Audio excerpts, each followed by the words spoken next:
7 is the magic number to have a meeting. You guys know that? Jimmy, come on, scroll over. Because it feels weird, like if you guys are all the way over there. There you go. That's good. All right. So I came up with this list by listening to really bad phone calls. Really bad phone calls. If you sit there and listen, there's more bad phone skills than there is good sometimes. Not just here, anywhere. I tried buying a piece of property. Oh my God, to get a hold of the real estate agent. I said, what if I'm trying to give you money and I can't get your answer to the phone. Crazy. Had a secretary answer the phone, said, oh, they won't be back till whatever. Okay, cool, give me their associate. Ooh, they're out to lunch. Give me the other associate. I don't see them, right? Called again, same thing. Called again, same thing. It took me probably 4 days of phone calls to find out that the property had been sold already. It's like, whoa. Somebody could have told me that from the database and could have saved us all a bunch of time. So what we've done is we've made some modifications to our process that if somebody calls in right to the dealership, it gives you option 1, 2, 3, or 4. If you select option number 1, guess where it goes? Sales. To sales, and guess what phones ring? All of them. All of them. So we need to make sure that if the phones are ringing, we're picking them up fast. Check that box. Everybody's picking up the phone. I think you guys are doing a great job picking up the phones. Good. Now, the second part, if we do pick up the phone, we need to connect with our customers. And that's the part that we're getting a little kind of lackadaisical about, right? If we got them on the phone, what is your job? Set up an appointment. Right. It's to get them in. To set up an appointment to get them in. Get them in. That's the job. If you were selling stock over the phone, what's the job, Will? Sell the stock. It's to sell the stock. If you're a guy who worked for the Association for Police Officers and Fire Department, and you were trying to get a $20 donation, what's the job? To separate them from $20. the $20. That's it. Through what means? Any means. To whatever means possible, right? So let's not get confused. The phone call, right, isn't to make friends. It isn't to get them to absolutely love you and want to invite you to Thanksgiving dinner. It's not to give them a walk-around presentation over the phone. It's not to qualify them for finance over the phone. It's not to find out what their trade value is going to be before they got there, right? It's not to hammer out every single piece of the price down to the penny, to 0.89 cents, right? It's not to hurry up and check the box and say, check the box, got an appointment. Not that either, right? It's not for that. It's not to sell the car. You ever heard of the saying, oh, I'd love to sell you the car over the phone, but I can't. I've tried. Can't be done. It's not for that either, right? Because we're not trying to sell the car over the phone. What is the goal? Set up an appointment. That's it. Set up an appointment so we can Sell them a car. drive customers into our lot. So they can become a part of our what? Process. Yes, and our statistics. Because I know that if I have an apple and I eat half of it, right, I have a half an apple. If I eat a quarter of it, I have 3/4 left. But if I have no apple, what do I got? No apple. Well, I got no customers. I got no percentage of customers. So if my customers close it on average of 50% on ups, is that a beer? Sounded like it. If my customers close at 50% and I can't get customers in, then what is 50% of zero? Zero. It's the first thing they teach you in the car business. What's half of nothing? Half is better than no deal. Half of nothing is better than half of something all the time, right? So keep that in mind. Your goal is to get your customers in. It's not to create objections. Now, what I usually see, especially when people are not as confident with their sales skills, is what I'm going to do is I'm going to wrap up this puppy so tight that when they get here, we just take it and hand it off to finance. The problem with that is how much effort does it take for somebody to pick up the phone and say, hey, can you beat this person? And actually run into somebody whose absolute goal is to do what? To get them in. Nobody to get them in. That's the only thing that matters. Because I'm trying to plug them into my statistics, right? If I got 20 customers in today and I close at 50, we sell 10 cars. If you get 3 more people in, 5 more people in, you get one, you get one, you get one, you get one, it's 5. Now all of a sudden, I go from having 20 customers to having 25 customers. From selling 10 cars to selling 12 to 13 cars. For you, Your job is to get in front of 3 or 4 people. That's it. A day. For some of y'all, this is a week. A day. 2, 3, 4 people every single day. You think you're going to do that by hammering everything out? No, because you're whittling down the process down to the buyer, then you bring them in, and then you still have a 50-50 in selling that person. So it's really a volume game. It's a volume game with phone calls. It's a volume game with closing. It's a volume game with sales. It's just a volume game, right? So what I've done is I wrote all these things that are typically said on the phone. I want to advise you, you can take a picture if you want, but this is not the things you say. These are the things you don't say over the phone. You modify these things. You don't say them like this, right? First thing I always think, I hear, do you have that in writing? Okay. If a customer says to you, let's establish this. What's my goal? Get them in. To get them in. If a customer says, I have a better price somewhere else of $22,000 for the Honda Civic, right? What's your goal? Get them in. Get them in, right? If I ask, what do you have it in writing, Mr. Customer? What did I just do? If he has it in writing, what did you ask him to do? They will go get it in writing. What if they don't have it? Lie. Huh? You're lying. You're asking them to lie. That's my biggest thing. If you ask them to lie, right, and they're an integral person, what's going to make them go back on their lie? Nothing. So why make them lie? Okay? What if they don't have it? Don't ask. Like legit. Even better. They're going to go and get it. And how long is that going to take? Does that get you closer or further away from your goal? Further away. Come on, man. You're trying to get them in, except you're going to get them in somewhere else. And they're going to run into, God forbid, a salesman is going to shut them down. They're going to run into Jose or Alex at Russell and Smith. And you're going to be there holding you know what. Okay? The other thing you don't say, that the other dealer send you a quote. Right? What's your goal? Get them in. Right. Did the other dealer send you a quote? Get him in? No. You only have to say the things that you have to say to get him in. So if I did not, the other dealer didn't send me a quote, obviously you're the professional and you ask those questions, what is a trigger? Shopping. Shopping. And they're going to go out and click, click, click, click, click, click until they get all the quotes. And they're going to run into a Salesman. somewhere else. Salesman somewhere else, and they're going to close it. Does that get him closer? No. I will match the price. Will that get him in? No. Even if it's a blunt, bold-faced lie, right? And I say to you, man, I got $21,000 out the door. Even if I'm bluffing. And Ruth, you say to them, oh man, I can match it. I can match that price. Then all of a sudden the ball's in my court. And you're saying to me that you're going to give me the same exact price. And Chris, I'm supposed to come into you for what? Why am I supposed to come in again? Because I like you? So all of a sudden the buyer has to become a salesman. They have to go, oh man, 22, you'll match it? I'll do it because it's you. Because you deserve it. It's like, no. So what's their next question? What's their next statement, guys? Help me out. Beat it.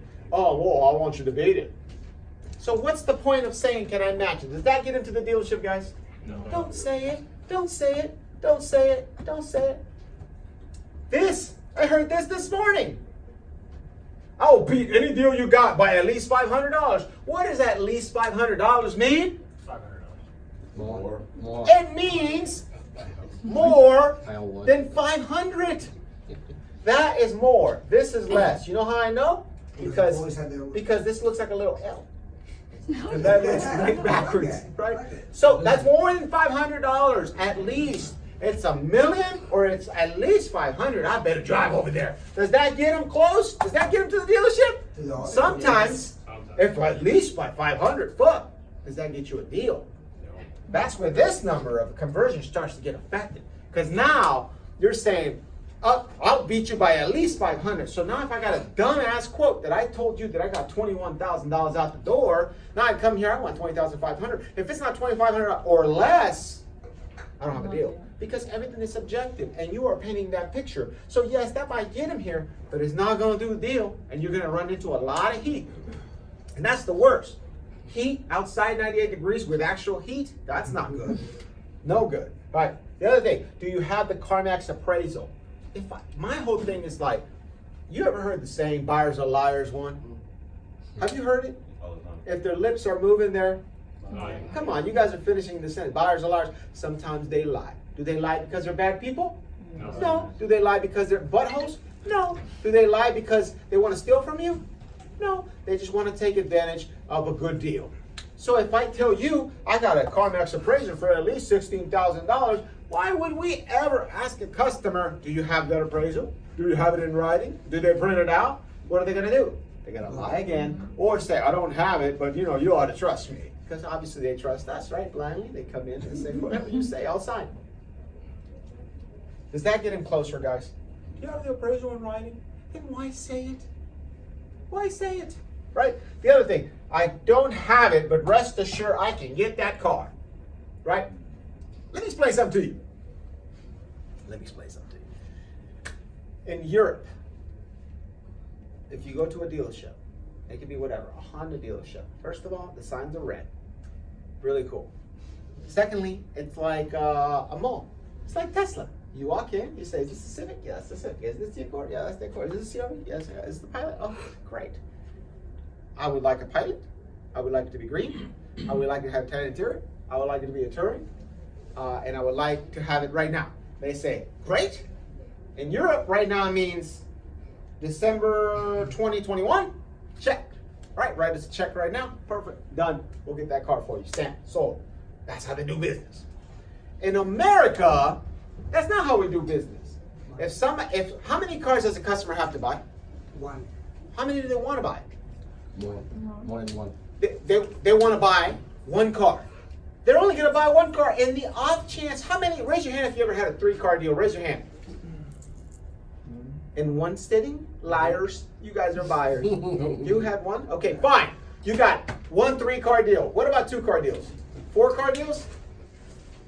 None of y'all, right? 4-car deals are super tough. Now, either way, the majority's gonna buy how many cars, guys? One fucking car, just one. If I drive by and they have 5 cars, what is an American that is not European, what are they gonna say? They ain't got no selection, they ain't got no cars. Right? Because how many do they want? Oh, you got 1,000? Yeah, I want to buy from you. How many are you going to buy? Just one, but I want to choose out of 1,000. Because we're American, because we're entitled, because we deserve selection, right? It's a rich country. That's how first world problems start, right? It's like, I want to buy a house, but I want the house that I want, right? It's not like just to start a home. I want what I want the car that I want, whatever. So, why would you tell a customer, I don't have it, but rest assured I'll get it? Does that get him here? No. I don't have what you want, but I'll get it. No, because Americans inherently want selection, and they want to be in power. So what do I tell them instead? It's available. I have over 800 cars in inventory, and rest assured I have what you want available every time. Now, not quickly. Sometimes you have to say, wait a minute, let me check. Yeah, it is available for sale. That's all you have to say. It's available. Giraldi does more dealer trades than anybody I've ever met. And we used to have a dealer trade manager here. He does more by himself. He sells 50 cars, 60, 70 in his team, and he does about 70 dealer trades a month. It's crazy. He can get you the car. He does dealer trades on Saturdays. He doesn't care. He answers a cell phone. They all got a cell phone. There's some of his baby mamas don't got a cell phone. He's brave. He's brave. It's available. Not I'm going to get it for you. The other one, can you prove that? Again, does that get him closer? What does that do? Push them away. Do you have that in writing or can you prove that? Doesn't really say, do you have that in writing? Can you prove that? Like, you ever had somebody say, well, mostly your girl, that says things like, it's not what you said, it's how you said it. Yes? Right. If you said, well, do you have that in writing? Can you prove that? You're basically, hey, listen to me, you lying piece of shit. Like, you lying. You got it under, show me. Come on, does that get us closer or closer? Does that get us closer or further, guys? That conflicts. Yeah, oh, you call me a liar? God forbid you run into some good old boy from fucking Santa Fe. Are you calling me a liar, son? I served 4 years in the United States Army, and guy, I saw my my friends die in my arms for this country. Jesus Christ. You guys get it, right? You're basically calling them a lying sack of shit. Don't do it. Can you prove that? Really? Does that get in closer or further? Further, guys. Can you bring the buyer's order? Can you bring your cousin's buyer's order? I heard that the other day. Oh, your cousin bought it for that. That's the go-to all the time. My cousin got it for $30,000 out the door. What, Odyssey EXL 2019? Nice. Great. Can you bring me their buyer's order? What are you saying to them? Yeah, fuck 'em. You're a liar. You're a lying sack of baloney if they had enough sense to actually understand, right? But they don't get it. So, don't say that. Here are some of you guys. Remember I'm talking about like wrapping up a deal so tight that it has no objections? We try to do that sometimes, right? We'll say, yeah, we can beat that price, Leo. We can beat that price, no problem. We're going to do it for you. By the way, it doesn't include accessories. Listen to this. Oh, by the way, I have the best price in town. I have 800 cars to select from. I'm going to beat whatever price you have by up to, not at least, up to $500. No matter what, we're not going to miss your business over price. I do see your quote. I agree. You have $38,000 out the door. I'm going to beat it by up to $500. I have the selection, and I'm going to roll out the red carpet, and I'll make sure my manager knows and everybody's involved with your deal. So when you think about Big Star and you speak about Big Star, everything's positive. The best experience you ever had. Oh, by the way, it doesn't include accessories. What did you just do? Fucked up everything you just Why said. would you say that? Does not include accessories. There's only one reason. Because I'm scared as shit that when you come back, it's going to be like, wait, what is this? Which is called what? Negotiating and selling. So you're telling me that when you say that, I can only make one assumption. You're scared of selling. You're scared of selling. Don't be scared of selling, guys. I'd rather fight with somebody right here than over the phone. I want them on my showroom. Because people do dumb shit, right? All right. Number 10, mine has a pro pack or a dealer prep fee. Why would you say all that? Oh, mine is a quick buy. We had a sales guy here. He says, you know what? I'm going to do business different now. It's like, what do you mean? I'm tired of lying to customers. But we're not lying. We're giving them a price. We're charging upsells. Right? That's not lying. He goes, nope, it's lying. My cousin, not my cousin, my cousin's daughter went to, I don't know if you've seen those optometry places called eye labs. Anybody? Mm-hmm. Okay. It says 2 pair of glasses for $59. Free tests. Test is like an $80 value. For glasses, no, it's like a $60 value. You go, there's 2 pairs of glasses for $59.99. You'll see it. There's one across the street. By the way, it only includes the frames. By the way, yes, it's a shitty brand.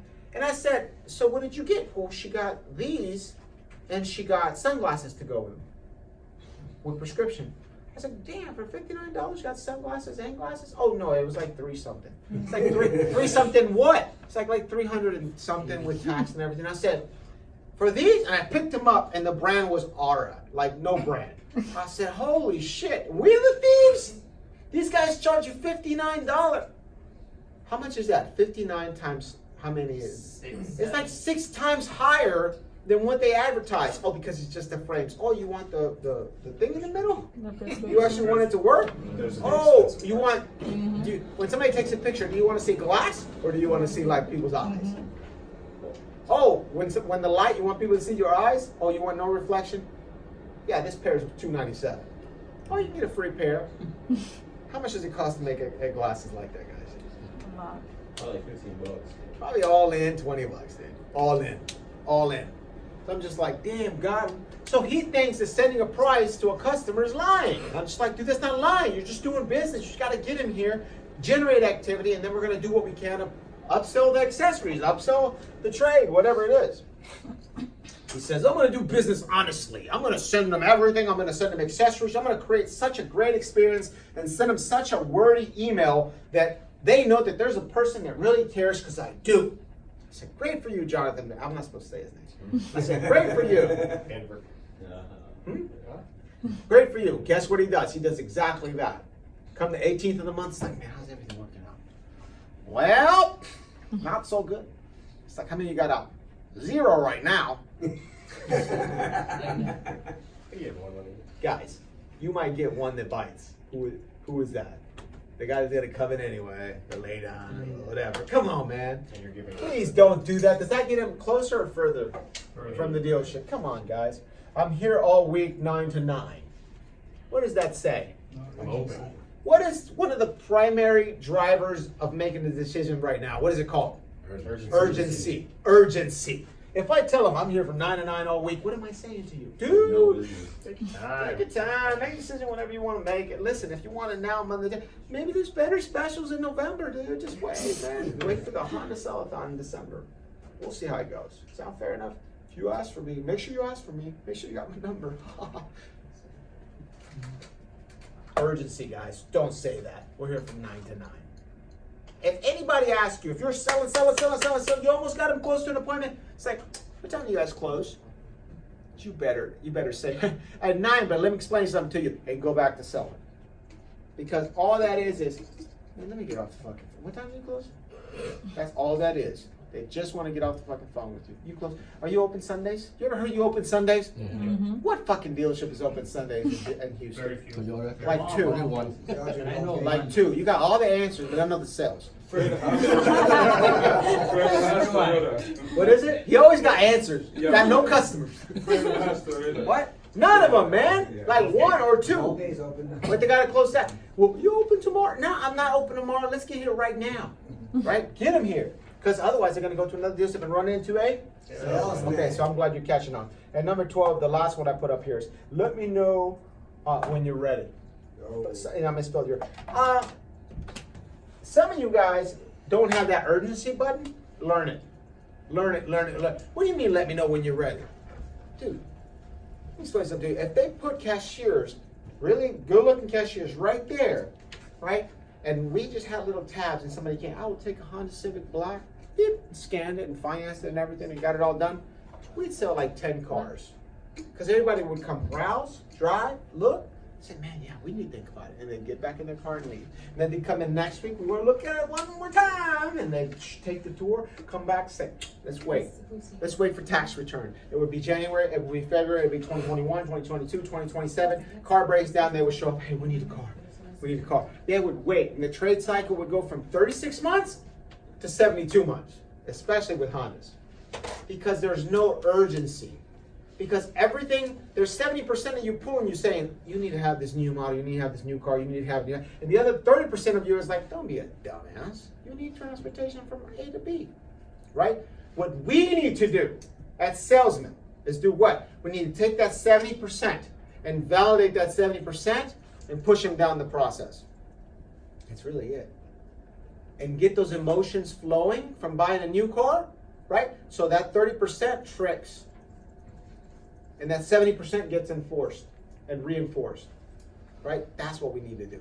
So it's all up to you guys. And it's all up to you guys to set scarcity. We need to act now because we don't have a lot.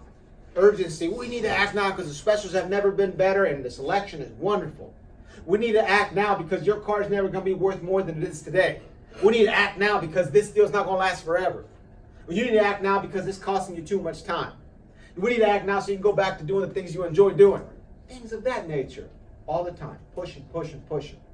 Right? And in the words of Grant, I think he says, don't confuse my enthusiasm with pressure. It's 2 different things. Right? I'm pushing you, but it's just because I'm so enthusiastic and I really believe in the product. They're going to get in their car, guys, and they're going to go to another Honda dealership. Or worse, they're going to go buy a fucking Kia. Or a Hyundai that's going to be worth 30% of its original value in 3 months. It's not in 3 years. It's not the right move, guys. Push them. Get them to do it. Urgent. And when you're on the phone, don't forget, none of this stuff is going to get them closer. It's going to get them further. It's not going to get them here. It's going to get them somewhere else. Yeah. There. All right? Y'all got any questions? Clear. That was a big one. Okay, guys, let's go to work.